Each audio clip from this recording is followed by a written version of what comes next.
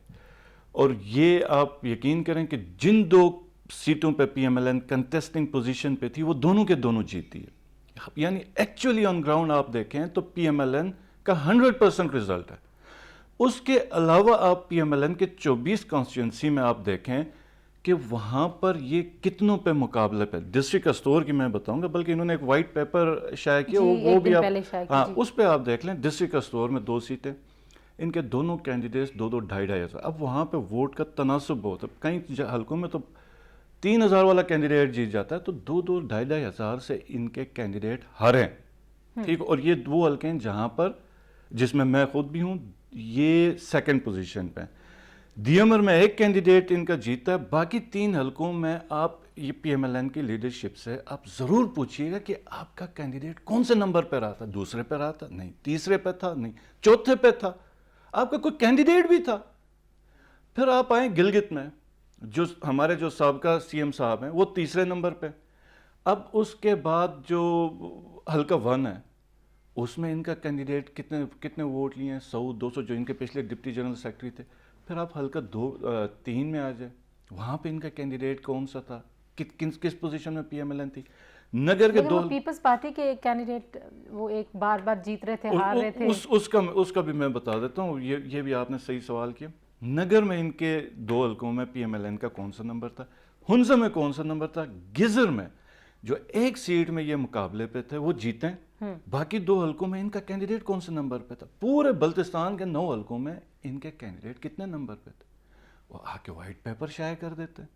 چلیں بتائیں نا. اب یہ بات ٹھیک ہے کہ جہاں پر گلگت میں 1 حلقے میں یہ کہتے ہیں کہ کلوز مارجن سے آ رہے, حالانکہ بے بنیاد ہے, لیکن پھر بھی ایک argument for the sake of argument, جی ہم کلوز تھے, ہم اتنے ووٹ مارجن سے آ رہے ہیں. اب تو پی ایم ایل این پہلے اپنا جو وائٹ پیپر شائع کر رہی وہ مارجن بتایا کہ کس حلقے میں ان کو وہ ہے. پھر اس کے بعد کہتے ہیں جی اچھا وفاقی پارٹی, ہمارے گورنر صاحب لوکل بلتستان سے, ٹھیک ہو گیا. انہوں نے جب اپنا الیکشن لڑا تھا نا جی, انہوں نے مینیج اس طرح کیا کہ برجیز طاہر کو لا کے گورنر لگایا, just for the sake of elections, کہ اس کو مینیج کرنے کے لیے. ہم نے علی امین گنڈاپور صاحب کو گورنر نہیں لگایا, ہم نے پراپر گورنر لگایا گلگت بلتستان کا. اور پھر جب ہماری لیڈرشپ ادھر نہیں آ رہی تھی, وہ کہہ رہی تھی کہ جی بی کی اپنی پولیٹیکل جو ہماری لیڈرشپ ہے وہ کرے گی پی ٹی آئی کی الیکشن کو. تو یہی لوگ تھے جو تانے مارتے تھے کہ گلگت بلتستان کی جو پی ٹی آئی کی پولیٹیکل لیڈرشپ ہے ان کو وفاق میں کوئی پوچھتا نہیں ہے. اچھا, تو یہ پھر آ کے انہوں نے وائٹ پیپر وہ شائع کر دیا. پیپلز پارٹی بلاول صاحب نے میرا خیال ہے اتنی ڈیٹیلڈ کیمپین انہوں نے کی, کوئی انہوں نے علاقہ حلقہ چھوڑا نہیں, اور 2 حلقے جیتے. یہ مطلب وہ دیکھیں نا, جلسوں کی اتنی بڑی تعداد, اتنی بڑی ریلیاں, تو ظاہر ہے وہ گلا کرتے ہوئے لوگوں کو نظر دیا. ہماری طرف جو سردی ہے نا, سردی میں آپ چھوٹا سا بھی کو پولو میچ بھی رکھ دیں, رش آ جائے گا. کیونکہ اب ہماری طرف جو سردیوں میں جو نومبر کا موسم ہوتا ہے اس وقت لوگ فری ہوتے ہیں, لوگوں کے لیے ایک ایکٹیویٹی ہوتی ہے جلسوں میں جانا. اور جو انہوں نے ادھر جلسے کیے ہوئے تھے ان کے جس حلقے میں مقابلہ تھا وہ ہمیں پتہ تھا پیپلز پارٹی کا.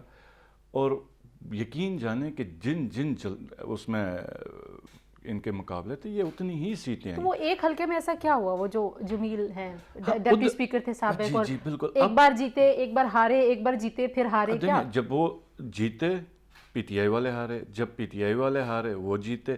لیکن یہ سب خبریں تھیں فیس بک کی, آفیشیل اناؤنسمنٹ نہیں تھی. اچھا, آفیشیل اناؤنسمنٹ کبھی ایک پارٹی جا کے وہ آتش بازی کرے گی ہم جیتے, کبھی دوسری پارٹی جا کے وہ کیا کہتے ہیں مٹھائیاں تقسیم کریں. کتنے ووٹوں سے 96 تھا میرا خیال میں, 96 ووٹ سے آ رہے ہیں. لیکن دیمر میں پی ٹی آئی 48 ووٹ سے آ رہی ہے. اور یہ وہ حلقہ تھا جہاں پہ الیکشن کمیشن نے پہلے ری الیکشن کا کہا 2 حلقوں میں جو ہمارے کینڈیڈیٹ نے درخواست دی تھی, اور پھر انہوں نے جا کے وہ ری الیکشن بھی کینسل کر دیا. ہمارا جو کینڈیڈیٹ تھا انہوں نے جا کے کیچ میں جا کے لوگوں نے دھرنا دیا, اور ہم گئے تھے, ہم نے جا کے ان لوگوں کو چھڑایا اور ہم نے کہا آپ الیکشن ٹریبونل میں چلے جائیں. یہ کوئی طریقہ نہیں ہے. ہم گورا آباد میں کچھ 100 کے قریب لگ بھگ ووٹ سے آ رہے ہیں. ہم سکردو میں کو 2-3 حلقے 200 ووٹ سے آ رہے ٹھیک ہے، ہیں، مارجن لیکن انہوں نے 96 ووٹ سے یہ آ رہے ہیں، 9 گاڑیاں چلائی ہیں جس میں پرائیویٹ لوگوں کی گاڑیاں چلائیں، گورنمنٹ کی گاڑیاں چلائیں، اور اب آپ اگر یہی مثال کے کہ یہ اگر کرنا ہے تو پھر ہم کتنی گاڑیاں چلائیں؟ یہ کون سا طریقہ ہے پولیٹیکل پارٹی کے لیے؟ جوڈیشری ہے، اب پھر فیصلہ آپ کو ٹریبیونلز ہیں، ٹریبیونل ہے، کمیشنز پھر ہیں، اپلیٹ سب۔ کورٹ میں چلے جائیں، بالکل۔ اچھا، یہ جو پولیٹیکل ماحول بنا، آپ کو لگتا ہے کہ یہ آپ کو ٹف ٹائم دینے کے لیے ایک گراؤنڈ بھی تیار ہو گیا؟ ظاہر اب آپ کی حکومت بن گئی، آپ کی کیبنٹ فارم ہو گئی، آپ لوگوں نے اپنی پالیسی بنانی شروع کر دی، کیسا ماحول دیکھتے ہیں آپ؟ میں سمجھتا ہوں جی کہ میری ان کی طرف کوئی توجہ نہیں ہے، ٹھیک ہے۔ ہم نہ اپنی انرجیز میں نہ اپنا وقت ان کے اوپر ضائع کرنا چاہ رہا ہوں، نہ میری کوئی توجہ ہے، اور یہ ان کی پوری خواہش ہوگی کہ گورنمنٹ کی توجہ ان کی طرف ہو۔ چیز یہ ہے کہ انہوں نے جو پرفارمنس دی ہے وہ ان کو بہت اچھی طرح پتہ ہے، اور رزلٹ ان کو جو کیا کہتے ہیں عوام کی طرف سے ملا ہے وہ بھی ان کو پتہ ہے، اور ان کی پوری پولیٹیکل لیڈرشپ کی موجودگی میں ان کو رزلٹ ملا ہے وہ۔ تو ہماری جو پرائیورٹی ہے نا جی، ہم نے کام کرنا ہے، محنت کرنی ہے، دن رات ایک کرنا ہے، اور لوگوں کو جو ایک کوئی بھی ادارہ ہے جیسے ہیلتھ کیئر ہے، ہمارے پاس 200 یا 300 ڈاکٹرز ہیں، 70 نرسز ہیں، اس سال میں یہ ہیلتھ کیئر چھوڑ کے گئے ہیں۔ یہ بلند بانگ دعوے ان کے ہیں کہ ہم نے یہ کیا وہ کیا، 70 نرسز کے ساتھ ہیلتھ کیئر ہمیں چھوڑ دیں۔ یہ میرے خیال میں میرا انٹرویو سن رہے ہوں گے، یہ بتا دیں کہ انہوں نے 70 نرسز نہیں چھوڑی ہوئی، انہوں نے زیادہ نرسز ہیں اگر یہ بتا دیں کہ 70 کا فگر جھوٹا ہے یا غلط ہے تو مطلب یہ پھر آ کے بتا دیں، اور نہیں اگر یہ فگر ٹھیک ہے تو یہ بتا دیں کہ یہ ہیلتھ کیئر یہ ہیلتھ کیئر ہے۔ اچھا، میں آپ کی ایجوکیشن میں آپ کو آپ کی بتا دیتا پرائرٹیز بھی پوچھوں گی، اور اس میں آپ کیسے چلیں گے، کیونکہ ایک جو آرگیومنٹ ہے، آپ کو پتہ ہے جب خان صاحب کی بھی یہاں پہ حکومت بنی تو وہ آرگیومنٹ تھا ایکسپیرینس کا، کہ اسٹیٹ کیسے چلتی ہے، حکومت کیسے چلائی جاتی ہے، اور وہ ایکسپیرینس نہ ہونا ہمیشہ ایک سمجھا جاتا ہے کہ وہ ایک نیگیٹو پوائنٹ ہے کسی بھی شخص کی اہلیت کو جب آپ ناپتے ہیں۔ تو کچھ اس پہ بھی بات کریں گے، واپس آتے ہیں جی، بریک لے رہے ہیں، ہمارے ساتھ رہیے۔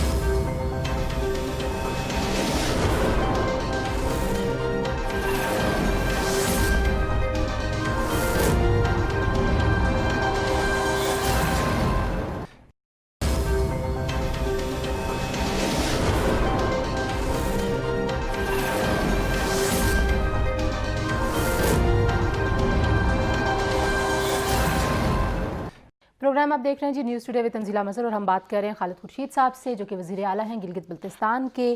خالد صاحب، پرائرٹیز کی اگر بات کروں تو جو سب سے پہلا ایشو جس کے اوپر تھوڑی سی پالیٹکس ہمیشہ سے ہی ہوتی رہی ہے وہ ہے آئینی حیثیت کے حوالے سے، اور اس میں ظاہر ہے عبوری کا لفظ ایڈ کرنا بھی ضروری ہے۔ کیسے، آپ نے خود قانون پڑھا ہوا ہے اور آپ سارا ہسٹورک اس کا پرسپیکٹیو بھی سمجھتے ہیں، آپ کو لگتا ہے کہ جو وعدہ آپ لوگوں نے کیا پاسبل ہوگا اس کو without damaging the larger cause اس کو پورا کرنا؟ جی بالکل بالکل۔ کیسے کریں گے؟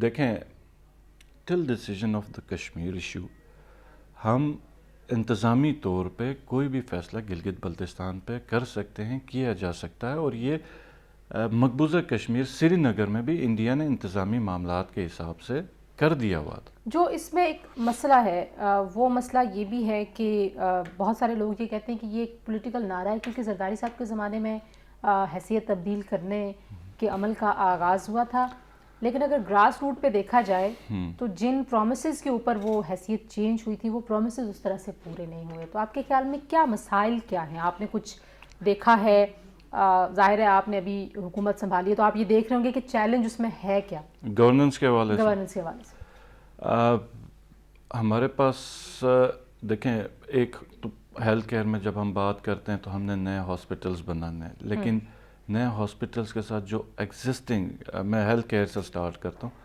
ایگزسٹنگ ہمارے پاس جو ہاسپٹلز ہیں ایٹ لیسٹ پہلے وہ تو رن ہو۔ ہمارے 10 ڈسٹرکٹس ہیں، 10 ڈی ایچ کیوز ہیں، پھر ٹی ایچ کیوز ہیں، ڈسپنسریز ہیں۔ اب پرائیورٹی پہ ہم سب سے پہلے ڈی ایچ کیوز کو ہم رن کر دیں۔ اس وقت گلگت کا ڈی ایچ کیو اور سکردو کا ڈی ایچ کیو یہ پراپرلی رن ہے، باقی سارے ڈی ایچ کیوز میں کوئی نہ کوئی فیسلٹی نہ ہونے کی وجہ سے یا ٹوٹلی ڈاکٹرز کی شارٹیج کی وجہ سے وہاں پر پیشنٹس کی ٹریٹمنٹ نہیں ہو رہی، وہ ایز اے ڈسپنسری سرو کر رہی ہے کمیونٹی کو. تو ہماری جو پہلی پرائیورٹی ہے کہ وہ فنکشنل ہو جائے. پھر سکولز انفراسٹرکچر بنایا گیا اور اس پہ انفراسٹرکچر تک بنانے کی ان کی توجہ تھی. اور اس کے بعد جب ایکچوئل ایچ آر لینے کی بات ہے، ان کو ریکرنٹ بجٹ میں ادھر کی ایچ آر کو لانے کی بات تھی. جب سکولز بنائے گئے پچھلی گورنمنٹس میں تو وہاں پہ کسی کی توجہ نہیں تھی. تو بیسکلی ان کی جو پالیٹکس اور لوگوں کا اعتبار بھی سیاست سے اسی لیے اٹھ گیا ہوا ہے کہ وہ وعدے ہوتے ہیں اور وفا نہیں ہوتے، اور وہ وعدے ہوتے ہیں جو صرف اور صرف پالیٹکس کی حد تک. آپ کو وہ کوالیفائڈ ساری ایچ آر، وہ ڈاکٹرز، ہر چیز آپ کو لانی پڑے گی آپ کو لگتا ہے، یا گلگت بلتستان کی بہت پڑھی لکھی پاپولیشن ہے اور گلگت بلتستان میں اویلیبل ہے.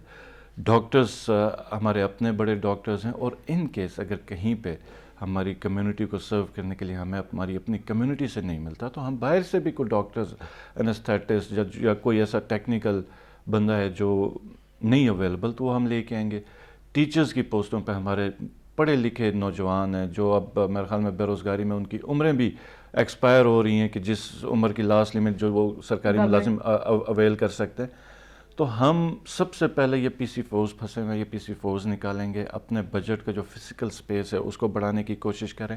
اور آپ نے ریسنٹلی دیکھا ہوگا کہ پرائم منسٹر صاحب کے ساتھ گلگت بلتستان کی تاریخ میں پہلی دفعہ ایک میگا پیکج دیا جا رہا ہے جو کہ فاٹا اور دوسرے خطوں کو جو انڈر ڈیولپ تھے یا انڈر پریولیج جو ایریاز تھے، ان ایریاز کو ادھر کی کمیونٹی کو جو پیکیجز تھے تو first time in history Gilgit Baltistan کی طرف ہو رہا. اور آپ جہاں تک وعدہ بات کر رہی ہیں کہ عبوری آئینی صوبے کا اگر وہ وفا ہوگا نہیں ہوگا، تو اس پہ بھی میں آپ کو یہ بتاتا چلوں کہ پچھلی پارٹیز نے ہمیشہ، یہ میں آپ کی بات سے اتفاق کرتا ہوں کہ اس پہ سیاست ہی کی ہے اور یہ سیاست ہی ہوتی رہی ہمارے لوگوں کے ساتھ. اور آج بھی انفارچونیٹلی کچھ یہی سیاسی لوگ ہیں جو اس پہ پھر سیاست کرنے کی کوشش کر رہے ہیں. اور یہ پی ٹی آئی پہلی پارٹی ہے جو حکومت میں آنے کے بعد اس نعرے کو لے کے چلیے کہ ہاں ہم دینا چاہتے ہیں، اور اس کو لے کے چل رہی ہے. اور آپ یہ بھی پچھلا وقت بھی یاد رکھیں کہ جب فاٹک کے مرجر کی بات تھی تو پی ٹی آئی کھڑی تھی فاٹک کے ساتھ مرجر پہ. باقی جتنی ادھر کی ریلیجیس پارٹی اور دوسری پارٹی ان کو اتنی کو خاص وہ نہیں تھی اٹریکشن اس کو مرجر پہ سپورٹ کرنے کی. تو پی ٹی آئی کا آپ دیکھ لیں 2.5-3 سال کا بڑا زبردست ٹریک ریکارڈ. اچھا، جو پاپولیشن ہے اور جو آپ کی گورنمنٹ میں ملازمتوں کا ایک تناسب ہے وہ بھی کافی اس میں بیلنس نہیں ہے، تو پرائیویٹ سیکٹر نہ ہونے کے برابر ہے گلگت بلتستان میں. ایسا کیوں ہے؟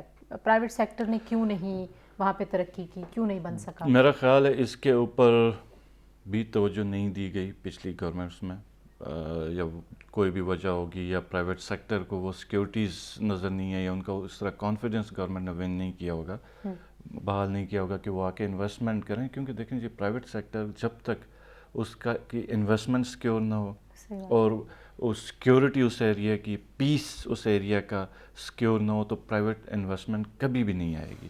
تو ہمیں یہ کچھ ماحول اور انوائرمنٹ بھی بنا کے دینا پڑے گا پرائیویٹ سیکٹر کو تاکہ وہ اس ایریا میں آئیں.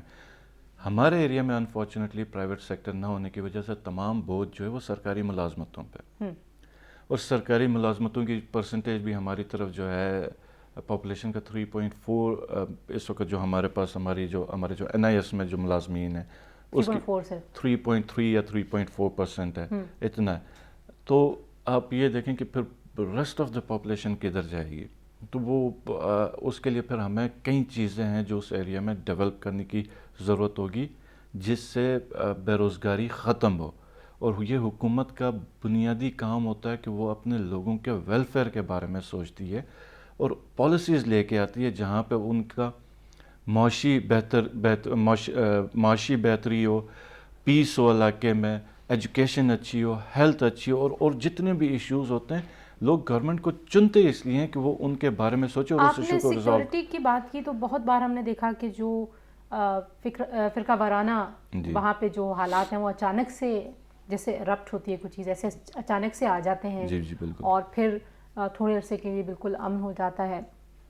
کوئی لانگ رن میں آپ سوچتے ہیں کہ کیسے انگیجمنٹ کی جائے, کیسے لوگوں کو؟ یہ بہت اچھا آپ نے سوال کیا. میں یہ چیز میں پورے کانفیڈنس کے ساتھ اور ذمہ داری کے ساتھ کہہ رہا ہوں جی, کہ گلگت بلتستان کی جو آبادی ہے 99.9%, وہ نہ فرقہ واریت میں ہے, نہ یہ جو جعلی قوم پرستی کے جو نعرے کچھ مخصوص لوگ لگاتے ہیں.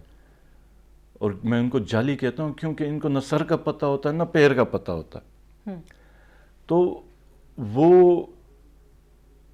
ہماری لوکل پاپولیشن یہ 0.01% ہے جس نے پورے, آپ سمجھیں کہ ایسے حالات کریٹ کرتے ہیں جس سے نہ صرف لوکل لوگ بدنام ہوتے ہیں بلکہ علاقہ بھی بدنام ہوتا ہے اور وہ ماحول بھی خراب ہوتا ہے جس پہ ہم آگے بڑھیں. تو میں سمجھتا ہوں سب سے پہلے گورنمنٹ لیول پہ اس کی انگیجمنٹ ضروری ہے, اور اس کے لیے گورنمنٹ کو, مجھے یا میری کیبنٹ کو, ہمیں خود سب سے پہلے ہر قسم کے تعصبات سے بالاتر ہونا پڑے گا. چھوٹی سی کیبنٹ ہے, کیسے انگیجمنٹ کریں گے کیا؟ نہیں, میں آپ کو دیکھیں پچھلی گورنمنٹس ہمارے سامنے دیکھیں, جب کوئی بندہ خود اگر تعصبات میں ہو یا فرقہ واریت میں ہو تو وہ کسی اور کو نہیں کہہ سکتا کہ آپ فرقہ واریت کا خاتمہ کرنے کی وہ بات یا وہ انیشیٹو سٹارٹ نہیں کر سکتا. صحیح بات. آپ خود اگر پاک ہیں اور آپ خود اس چیز میں انوالو نہیں ہیں تو پھر یہ بہت آسان کام ہے. ٹھیک ہے, آپ کے ایکشن سے لوگوں کو پتہ ہوتا ہے, اور لوگ جب ٹرسٹ کرتے ہیں تو پھر آپ کے ہر فیصلے کی بھی سپورٹ کرتے ہیں. تو میں سمجھتا ہوں کہ یہ جو لوگ کرتے ہیں ان کو, میں نے پہلے بھی اس چیز پہ 1-2 دفعہ کہا کہ جو گلگت بلتستان کے امن کے ساتھ چھیڑے گا, وہ چاہے گلگت بلتستان کے اندر کا ہوگا یا باہر کا ہوگا, ہم کسی صورت اس کو معاف نہیں کریں گے, اور جتنی سختی سے ہم نپٹ سکتے ہیں ہم نپٹیں گے انشاءاللہ. اچھا, کوئی پولیس فرنٹ لائن جو سیکیورٹی کی وہ سچویشن ہے, ظاہر ہے وہاں پہ آپ کے اپنے ادارے نہیں ہیں اس طرح سے, آپ سمجھتے ہیں کہ ضرورت ہے ان کی کہ ان کو تھوڑا سا اسٹرینتھن کیا جائے؟ ابھی آپ نے پھر ایف سی کو ریکوزٹ کیا ہے, وہی جو پہلے سے. اس پہ دیکھیں, سب سے پہلے یہ کہ ہیونگ سیڈ دیٹ, جو ابھی آپ نے سوال کیا, گلگت بلتستان بہت پرامن ہے. میں کہتا ہوں پاکستان کے کسی بھی پرامن خطے سے زیادہ پرامن ہے. ٹھیک ہے, یہ کیا کہتے ہیں کچھ 1-2 انسیڈنٹس ہو گئے, بٹ وہ انسیڈنٹ جو ہے نا وہ ہمیں ڈیفائن نہیں کرتے, کیونکہ اس میں 0.1% ایک پاپولیشن انوالو ہے, اور وہ بھی اب تقریباً اپنے وہ کوئی ایک عنصر ہو سکتا ہے اینڈ کی طرف جا رہا ہے. دوسری چیز یہ ہے کہ ہماری اپنی پولیس ہے, اس کو ہم مزید اسٹرینتھن کرنے کی کوشش کریں گے. اور ہمارے جو ایف سی کی آپ نے بات کی تھی, ایف سی کی جو یونٹ تھی نا جی, ہمارے پاس 14 تھی, وہ تقریباً پچھلے 15-20 سال سے جی بی میں ڈیوٹی دے رہی ہے, تعینات ہے مختلف جگہوں پہ.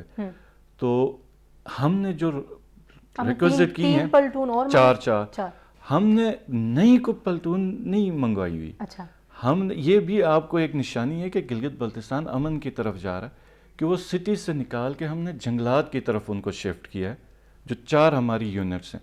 تو اب چیز یہ کہ آپ ایک ڈسٹرکٹ سے دوسرے ڈسٹرکٹ یا ود ان ڈسٹرکٹ ایک پوائنٹ سے دوسرے پوائنٹ پہ بھی آپ اب یہ پیراملٹری فورسز کو شفٹ کرتے ہیں, تو یہ آپ کو کیبنٹ سے پرمیشن لینی پڑتی ہے. تو یہ پرمیشن اسی لیے تو کئی لوگوں کا خیال یہ تھا کہ جیسے ہم نے کوئی نئی ایف سی ریکوزٹ نہیں, ہم نے کوئی نئی نہیں مانگی, نہ کوئی نئی گلگت بلتستان آ رہی ہے. یہ آلریڈی ایگزسٹنگ جو 4 یونٹس ہیں جو گلگت سٹی کے اندر ڈیوٹیاں دے رہی تھیں, وہ دارال تانگیر میں جنگلات کے اوپر, جہاں پہ جنگلات ڈپارٹمنٹ کی ریکویسٹ پہ یہ آ رہی ہے کہ ان کو جو یا مطلب ادھر جو کٹنگ ہو رہی ہے یا جنگلات کے خلاف جو ڈیفورسٹیشن کے خلاف جو مہم چلائی جا رہی ہے, اس کے اوپر یہ 120 جوان جو ہیں ان کو مختلف پوائنٹ پہ چاہیے. اس کے بعد ہمارے جو ابھی نیشنل پارکس بنے تو اس میں 500 سے 600 لوکل لوگ ہم بھرتی کر رہے ہیں, اور جنگلات کے اوپر مین گارڈنگ کا ہم کوئی ایک اور پروپوزل لے کے آ رہے ہیں جس میں مین گارڈنگ لوکل کمیونٹی ان کے ساتھ ہوگی. تو ہم پوری ایک فورس بنا رہے ہیں ٹاپ ٹو باٹم, جس سے ہم جنگلات کو, تو یہ ایف سی اس پہ گئی ہوئی ہے. ٹھیک ہے. اچھا, 2 اہم معاملات ہیں, ایک ہے انوائرمنٹ اینڈ ٹورزم اور دوسرا ہے سی پیک. اس کے اوپر بھی بہت زیادہ بات ہوتی رہی ہے. بریک کے بعد واپس آئیں گے ان 2 معاملات پہ. گلگت بلتستان کے وزیر اعلیٰ سے مزید بات کریں گے, ہمارے ساتھ رہیے.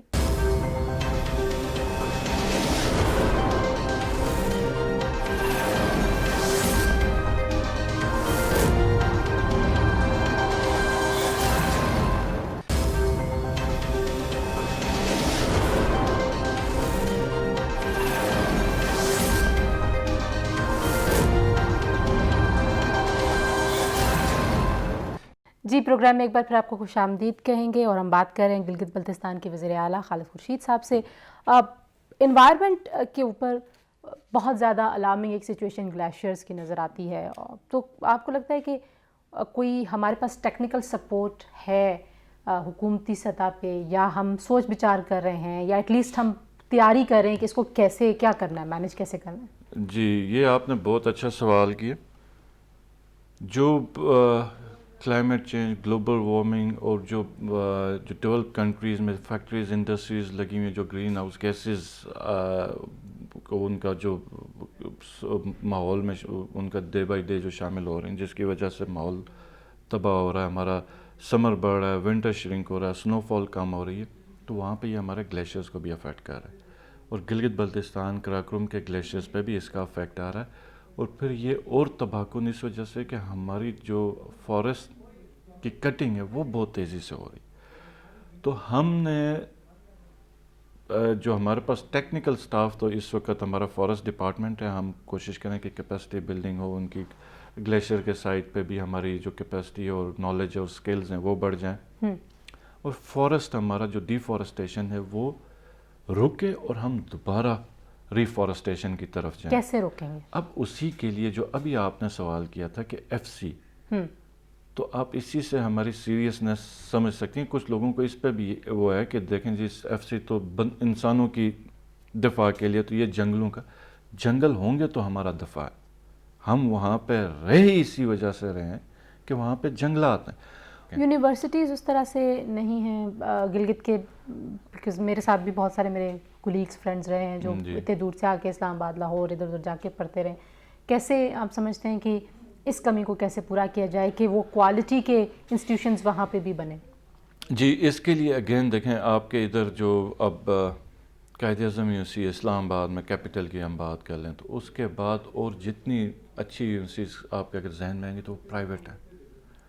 تو ہمارے پاس بھی ایک کے آئی یو ہے, اور ہم اس کا سٹینڈرڈ انشور کریں کہ اس کا سٹینڈرڈ بہتر ہو, اور جو ہے اس سے اور مزید بہتری کی طرف یہ چلا جائے. اور دوسری چیز یہ کہ وہاں پہ پرائیویٹ سیکٹر آ جائے, اور جتنی ٹاپ کی یونیورسٹیز ہیں اس ملک کی وہ آ جائیں, تو ہی یہ سٹینڈرڈ بہتر ہوگا. ورنہ ایک گورنمنٹ کی کیپیسٹی نہیں ہوتی ہے کہ وہ ساری یونیورسٹیز بھی خود بنائے, سارے کالجز بھی سب خود بنائے. تو یہ پرائیویٹ سیکٹر اور گورنمنٹ مل کے کام کریں گی تو یہ چیزیں خلا پر ہوگی. اور یہ آپ کے چینل سے یہ میں بتانا چاہوں گا کہ انشاءاللہ تعالیٰ پہلی دفعہ ہم ایک اچھی پرائیویٹ یونیورسٹی کو لے کے جائیں گے سکردو میں. وہاں پہ میڈیکل کالج بھی بنے گا, انشاءاللہ تعالیٰ نرسنگ کالج بھی بنے گا, ہاسپٹیلٹی اور مینجمنٹ کا انسٹیٹیوٹ بھی بنے گا, راک کلائمبنگ کا بھی بنے گا, اور شاید سمر کی کلاسز بھی جو ان کے اسلام آباد لاہور کیمپس کی ہے وہ سکردو میں. تو یہ ایک آئیڈیا ہم ڈیولپ کر رہے ہیں, یہ بڑا زبردست ہو جائے گا. ٹورزم, اب آخر میں اگر ہم ٹورزم کی بات کریں, بہت پوٹینشیل کی بات ہوتی ہے کہ بلینز آف ڈالرز ہم کما سکتے ہیں. اور پوری دنیا میں آپ دیکھیے کہ جو ٹورسٹ ہیں وہ جب بھی ناردرن ایریاز آتے ہیں تو ان کی وہ ویڈیوز, ان کے ریویوز وہ اتنے فیسینیٹنگ ہوتے ہیں کہ کوئی بھی بندہ چاہے گا کہ وہ آئے. لیکن واش رومز نہیں ہیں, روڈز تو کافی بہتر ہو گئے لیکن چلیں وہاں پہ بھی کمیونیکیشن کے کچھ مسائلز ہیں, انٹرنیٹ کی جو بینڈ وڈتھ ہے وہ بھی اس طرح سے نہیں ہے. کیسے یہ چیزیں آپ کریں گے بہتر؟ دیکھیں وہی اب آپ کو اندازہ ہو گیا ہوگا کہ ہمیں کیا کیا کرنا ہے. تقریباً ہر سیکٹر میں ہر جگہ پہ اسکریچ سے ہم نے سٹارٹ کرنا ہے. ہمیں کوئی بڑی چیز چھوڑ کے نہیں گئی ہے پچھلی گورنمنٹ.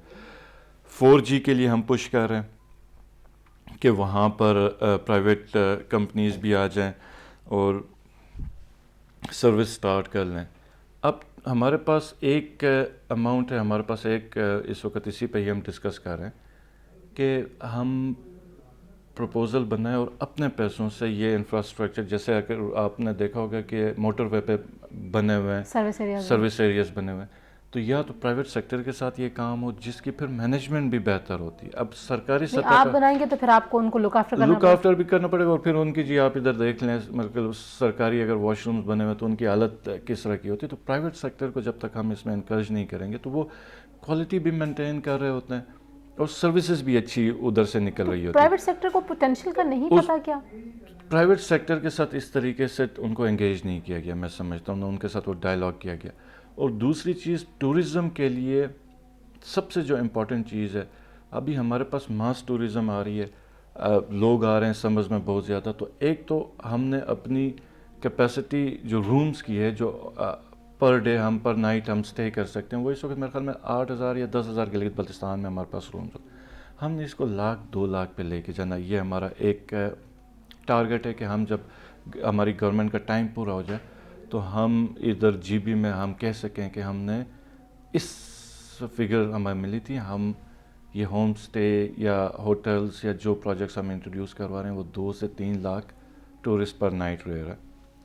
دوسری چیز ہم چاہ رہے ہیں کہ اس پہ ہمارے یہ جو ٹورزم جب آ رہا ہے تو یہ آپ کو لوکل انوائرمنٹ کے اوپر اس کے اثرات بھی پڑتے ہیں. تو اس کے لیے بھی اپنی تیاری پوری ہو. تو میونسپلٹیز کی تیاری پوری ہونی چاہیے، کیپیسٹی ان کی بلڈنگ ہونی چاہیے، اس کے اوپر سوچ رہے ہیں ہم. اور دوسرا ہمارا انوائرمنٹ کے اوپر. تو یہ بھی ایک اچھی سوچ ہے کہ جو ٹورسٹ آ رہا ہے وہ ٹورڈز انوائرمنٹ بھی کچھ کنٹریبیوٹ کر کے جائے، اور لوکل کمیونٹی کی طرف بھی کنٹریبیوٹ تو وہ کر ہی رہا ہے. اور ان کو انوائرمنٹ کا پتہ ہو، اور ہماری جو ایک پولوشن ہو رہی ہے اور جو ویسٹ مینجمنٹ ہے اس کا سسٹم ہم امپلائز کر دیں. اچھا، آپ اس سے ہم کما بھی بہت سکتے ہیں، اور اس پہ ہم نے انشور یہ کرنا ہے کہ ہم تھوڑا سا ایکو ٹورزم کی طرف جائیں، اور سسٹینیبل ایکو ٹورزم جس میں لوکل کمیونٹی کا پروفٹ انشور کر کے ان کو اس ٹورزم میں شیئر دے کے اسٹیک ہولڈر بنائیں، اپنے انوائرمنٹ کا اور نیچرل جو ہیبیٹیٹ ہے اس کو پروٹیکٹ کیا جائے. آپ نے اپنی جو پرائرٹیز بتائی ہیں خالد صاحب، کتنا عرصہ لگے گا کہ گلگت کے لوگوں کو پتہ لگ جائے گا کہ آپ نے جو پلان کیا تھا، جو اناؤنسمنٹس ہیں، ان کے اوپر پریکٹیکلی کام شروع ہو گیا؟ میں یہ نہیں کہہ رہی کہ 6 مہینے میں مکمل ہو جائے گا، لیکن شروع پریکٹیکلی ہونا کب تک؟ تو فرام دا ڈے ون جی ہم نے ہمارا جو کام کا یہی تھا کہ ہم نے بریفنگس لی، ڈپارٹمنٹ کی صورتحال دیکھی. 25 دن ہو گئے، اور پھر اس کے بعد ادھر بھی مجھے اب کافی دن ہو گئے ہیں، اور اسی کام کے اوپر ہم بیٹھے ہوئے ہیں. ہمیں جو چیزیں جہاں پہ ضرورت ہے ادھر جا رہے ہیں، میٹنگز کر رہے ہیں. سردی سے تو بھاگ کے نہیں آیا نا؟ کوئی اخبار کسی میں پڑھی تھی کہ سردی سے بھاگ کے ساری کیبنٹ آ گئی اسلام آباد. نہیں، بات یہ نہیں تھی. کہیں کیبنٹ کے اب جیسے فائنانس میں ہمارے ریگولر بجٹ کا کافی ایشو تھا. پچھلی گورنمنٹ گئی تھی، آپریٹنگ جو بجٹ تھا ہمارے پاس وہ ٹوٹل 9 کروڑ روپے تھے اکاؤنٹ میں، اور ہم نے آگے 7 مہینے چلانے تھے. تو اب کچھ نہ کچھ تو کرنا تھا. اور آپ میٹنگز کر رہے ہیں اینڈ یو آر جی بالکل. اس پہ ہمیں ایک انسٹالمنٹ ہمیں ابھی ملی ہے، اور پھر باقی کچھ انسٹالمنٹس ملیں گی. ہم نے پی سی فورس کی میٹنگ لی، اور اس میں اچھی کوئی خبر ہے، اور یہ ابھی ہم اناؤنس نہیں کر رہے ہیں، لیکن لوگوں کو پتہ چل جائے گا. ہیلتھ کیئر میں ہم نے کافی کام کیا ہوا، وہ آپ یہ سمجھیں کہ اگلے 6 مہینے میں ہی ہمارے ڈی ایچ کیوز ہم رن کر کے چلے ہم 1 سال کے بعد آپ کو دوبارہ بلائیں گے. 1 سال کے بعد آپ انشاءاللہ تعالیٰ آپ دیکھیں گے کہ بہت اور یہ زیادہ ساری کام ہو چیزیں چکا ہے. آپ سے پوچھیں گے کہ جو آپ نے ہمارے پروگرام میں بتائی ہیں. کتنا کام ہو گیا. خالد صاحب تھینک یو سو مچ آپ کے وقت کے لیے، and we wish you good luck. اچھی بات ہے، ہمارا ایک اتنا جو بہت رچ ایک ایریا ہے، جو خطہ ہے جہاں کی یوتھ بڑی وائبرنٹ ہے، اور آپ خود بڑے ینگ لیڈر ہیں، تو اچھی بات ہے کہ آپ یہ سارے اپنے پلانز جو ہیں ان کو اکمپلش کریں، اور اس سے گلگت کا، بلتستان کا اور پاکستان کا فائدہ ہوگا. جی آج کے پروگرام سے اتنا. انشاءاللہ کل آپ سے دوبارہ ملاقات ہوگی. اپنا بہت سارا خیال رکھیے. اللہ حافظ.